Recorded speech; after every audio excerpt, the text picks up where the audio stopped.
Tricycles spoil the Filipino commuter. They can snake through the tightest esquinita and bring us right on our doorstep. But a tricycle ride can be a little uncomfortable, to say the least. It is noisy, with a cramped, fume-filled cab. And then, there's the matter of reckless driving. Well, it's a good thing the tricycle has finally evolved. Presenting the e-trike. It is sleek and spacious, and because E is for electric, the e-trike doesn't make a sound.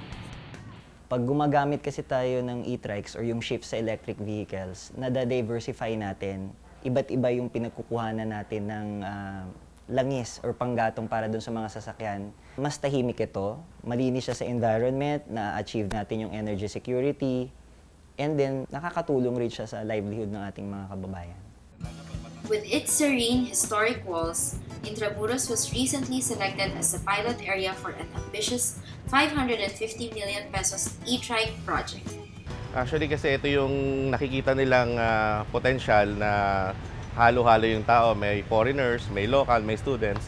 So naging ideally para maging testing ground nila.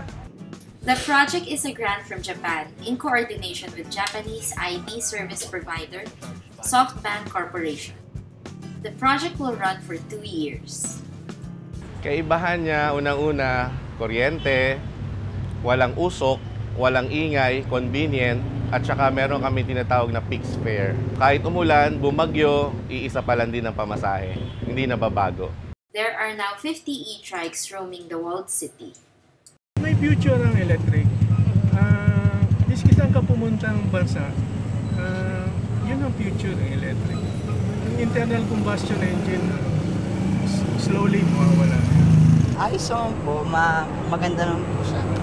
Mabilis po siya, effective talaga pag malalayo yung pinupuntahan. Orlando Domingo, a pedicab driver for 6 years, has decided to shift to the e-trike. Yung kinikita, hindi sigurado. Hindi katulad dito sa pag-i-trike, nandito na yung sahod, papasok ka na lang. Tapos yun, trabaho lang ng maayos. Okay po. He starts his day at 7 in the morning, picking up passengers in 10 e-trike stops inside Intramuros. Malaki po yung pagkakaiba nung nagpipedicab po ako. Medyo mahirap kasi katawan yung gamit. Tapos yun, mainit. Fully charged, the e-trike can travel for up to 70 kilometers. It can carry 9 persons, including the driver and the conductor. GPS access is made possible through an app. It has barcode scanning for a ticketing and charges a uniform rate regardless of distance.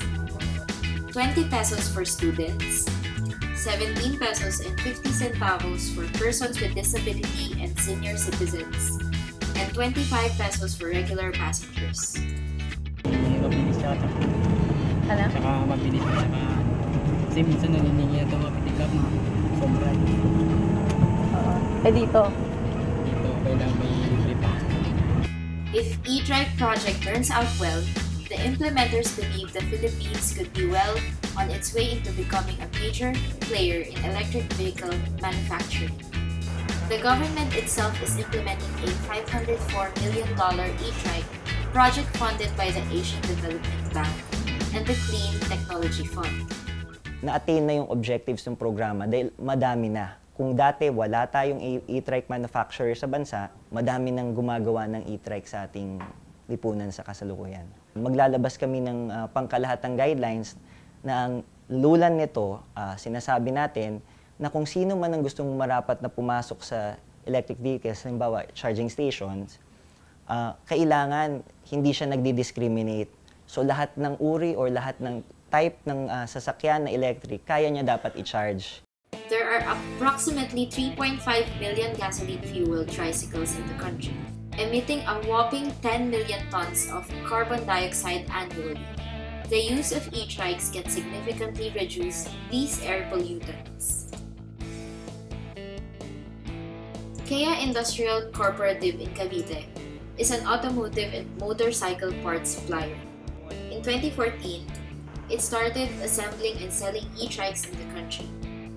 Well, we have two variants actually, one being powered by lead acid and the other one is powered by lithium. Now, on a lithium, that is what we call the cream of the crop. Naka-iCloud base ito at meron tong GPS, meron tong SIM na pay-per-use. So, para itong niloloadan lang to na parang cellphone din. Pag naubos na yung load na to, kailangan mo uling mag-request ng another load.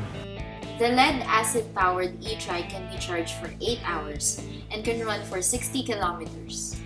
The lithium-ion-powered e-trike, on the other hand, can be charged in 4 hours and can run from 70 to 100 kilometers. While on the road, e-trikes can be easily recharged at accessible charging stations. Since 2014, KEA has deployed 150 e-trikes to several towns in Cavite and Batangas, and some private institutions. The lithium-ion-powered e-trike goes for 544,000 pesos, while the lead-acid-powered one costs at around 315,000 pesos. Araga admits at first, there was reluctance among potential buyers. Medyo malayo sa cost ng mga conventional, kaya hindi pa masyado nila natatanggap.